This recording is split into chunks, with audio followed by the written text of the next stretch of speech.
looked around and realized your life doesn't feel the same anymore? Not because something terrible happened, not because your life fell apart, but because somewhere between work, relationships, raising kids, responsibilities, and trying to keep everything together, you got off course. And maybe the strangest part is you can't even say when it happened. You just wake up one day and realize you've been living for everyone else and stopped living for yourself. That's what I want to talk about today, because I didn't need to become someone new. I needed to remember who I was. Welcome to Have I Got Something to Say? I'm your host, Roberta Zambelli. Let's get into it.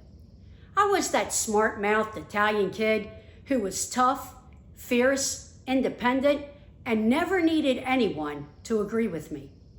If I wanted something, I went after it. If someone told me I couldn't do it, I'd prove them wrong. I didn't sit around waiting for permission.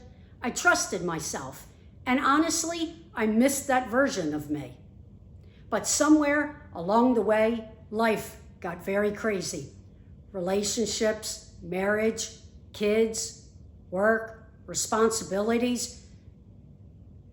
The endless list of things that needed your attention every single day. And little by little, without even realizing it, you start listening to everyone else more than yourself.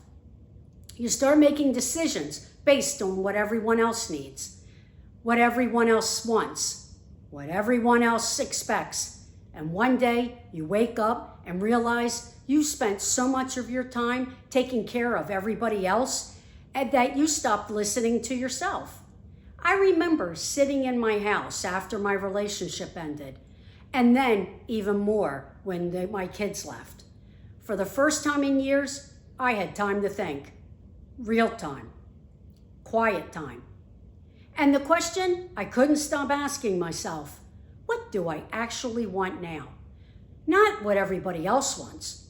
Not what everybody else expects. What do I want? And that's when I realized I wasn't trying to become someone new. I was trying to find my way back to me. Back to the version of myself that trusted her instincts. Back to the version of myself that wasn't afraid to take chances. Back to the version of myself that didn't need anyone else to agree with me. Some of me had changed for the better, but some of me had simply gotten buried underneath years of responsibilities.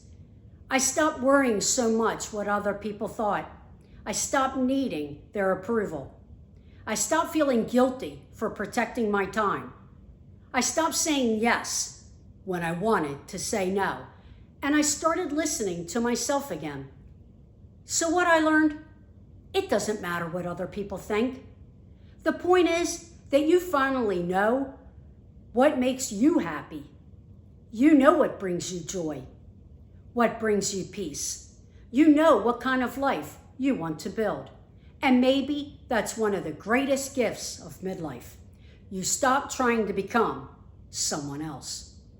And you finally remember who you've been all along. If this episode connected with you, share it with someone else who may need to hear it too. And if you're finding me over on YouTube, subscribe, because we are just getting started over there. This is Have I Got Something to Say? And remember, you're good.